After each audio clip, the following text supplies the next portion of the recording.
Hello guys, tinolang Adidas for today's video. Ito guys, ang mga sangkap niya. Luya, sibuyas, sayote, sili, malunggay at dahon ng sili, at etong chicken feet. Igisa lang po natin sa kawali guys. Unahin po ang sibuyas, sunod po ang luya.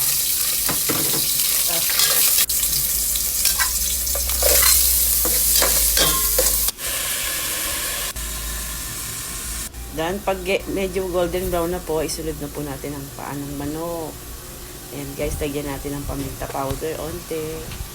Yan, then gisa-gisa lang po. Ayan, lagay natin ang chicken cubes and then tubig po na pang soup. Ayan guys, pakuluin lang natin guys hanggang sa lumambot ito. Then ilagay na po natin ang gulay na sayote. Ayan guys, palambutin lang natin. Ang chicken feet po ay mayaman sa collagen. Itong daon ng sili at sili. Ayan. Sinunod na din po natin ang ating malunggay. Ayan. Super the best po ang ating pananghalian ngayon. Dahil favorite po ng mga anak ko yan. Ito guys.